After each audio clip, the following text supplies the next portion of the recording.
자, 오늘 우리가 읽은 이 룻기를 마감하는 이 말씀에는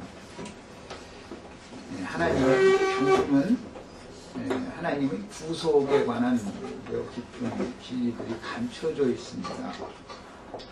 문맥을 따라서 잠깐 첫 시간에는 같이 말씀을 나누고 5시간에는 이제 진리의 증거를 하도록 그렇게 하겠습니다.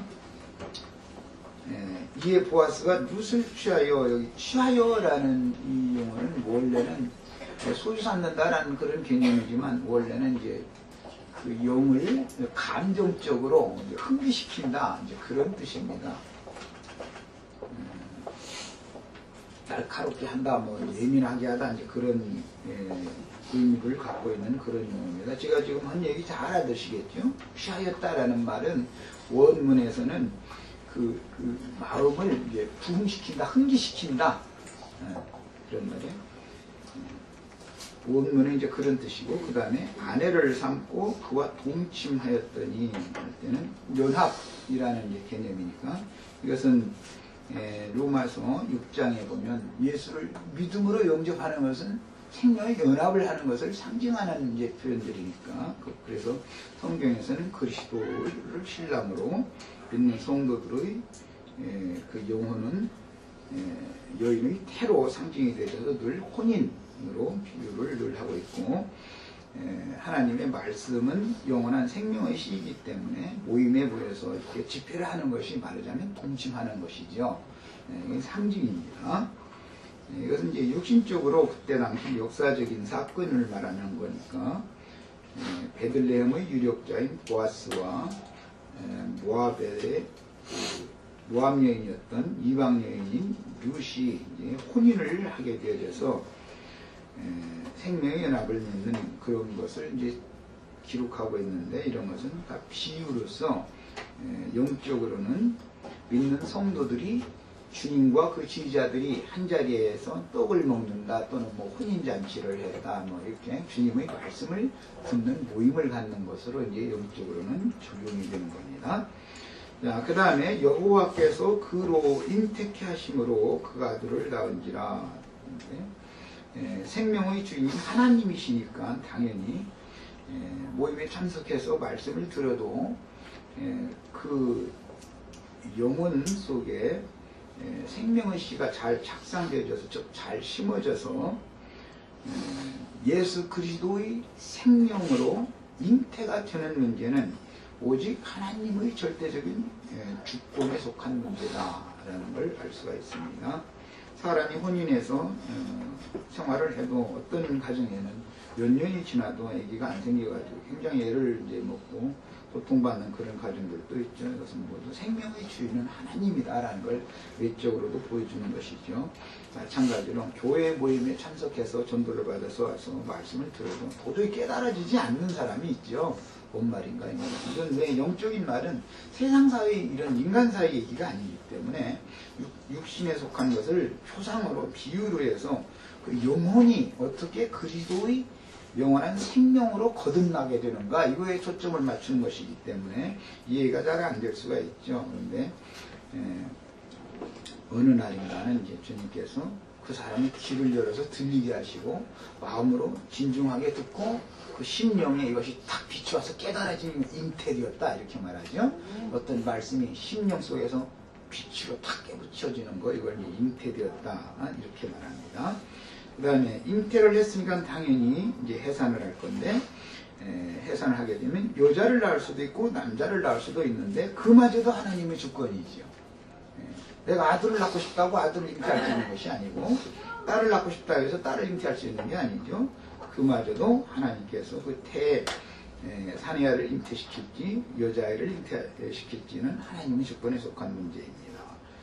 이런 것은 비유로서 교회에 이제 전도를 받아와서 말씀을 가르침을 받아서 처음에 깨우침을 받을 때 그게 영의 빛비침을 받아서 깨닫는 사람이라 할지라도 그 가장 각 사람의 필요대로 하나님께서 누구는 남자로 이제, 즉 말하자면 뒤에 그도 교회를 맡아서 양무리를 가르치는 그런 은사를 맡길 사람인지의 여부는 하나님이 결정한다라는 것이죠. 이제 여기서 이제 아들을 낳았다고 그랬어요. 아들은 뼈, 원래는 그 아들이라는 말은 그 뼈에서 이게 기인되는 용어이기 때문에 아들 또 혹은 딸, 딸이라는 말은 살이라는 말에서 기인되는 용어입니다. 원어에서는 아들이라는 건 뼈대를 말하는 거예요. 뼈, 씨지요 아들이. 그 다음에 이제 딸 하면 딸은 이제 살이라는 그 언어에서 이제 나오는 용어인데 이것은 밭이라고도 그러죠. 태를 말하는 겁니다. 여인의 태를 딸은.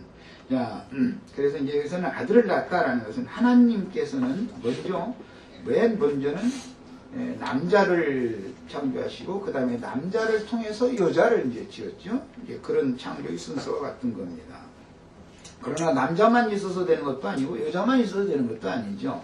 하나님이 생육하고 번성해 하시기 위해서는 반드시 아들이 있으면 누구인가는 딸을 낳게 하셔서 혼인이라는 과정을 거쳐서 생명연합을 통해서 다시 또 생육하고 번성하고 하게 하는 것이 이제 하나님의 우주의 질서인 것을 알 수가 있습니다. 영적으로도 마찬가지입니다.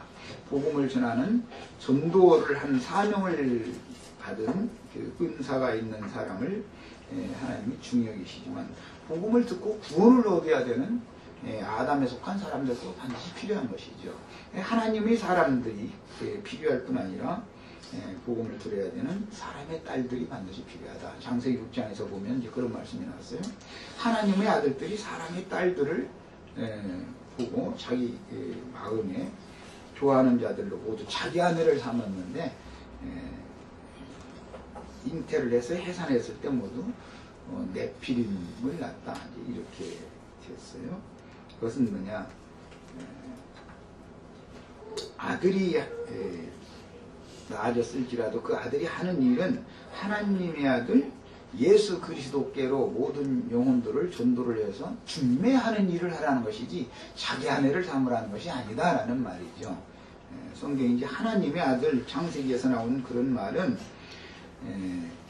하나님의 말씀을 맡은 하나님의 사람 그런 뜻이고 사람의 딸 이건 아담의 후예들인 육신에 속한 모든 사람들을 말하는 거예요. 그러니까 이제 이 두 사람이 다 필요합니다. 그러니까 하나님의 말씀을 맡은 종들이 필요하고 말씀을 듣고 당연히 하나님 앞에 은혜를 입어서 구원을 얻어야 될 사람이 필요한 것이죠. 그래서 늘 그 아담의 자손을 왜 번성하게 하셨느냐고 어떤 질문을 제가 가끔 받는데 하나님은 아담의 자손이 생육하고 번성해야만 하나님의 아들들을 보내서 생명의 씨인 하나님의 말씀을 전파를 해서 그들로 하여금 하나님의 생명을 얻어서 영원한 하나님의 나라를 상속받을 수 있도록 이렇게 하려는 것이 하나님의 계획이기 때문에 반드시 하나님의 말씀을 맡은 아들들만 필요로 하는 것이 아니라 말씀을 듣고 구원을 얻어야 하는 많은 그 아담에 속한 생명체들도 동일하게 번성해야 되는 건 뭐 말 필요도 없는 겁니다. 우리 인생 개인을 예를 들더라도 우리가 혈과 육에 속한 첫사람으로 태어났기 때문에 사람으로 태어났기 때문에 하나님의 종들을 보내서 진리의 세계에 대한 가르침을 받을 때 사람 속에 심령이고 마음이 있으니까 우주 만물의 운행되고 경영되는 이치라는 것이 이것이구나라는 걸 깨닫게 되어져서 뒤에 이 육신의 장막을 언젠가 한 번씩은 다 벗게 마련이니까 그 다음에 영원한 세계에 들어가서 하나님의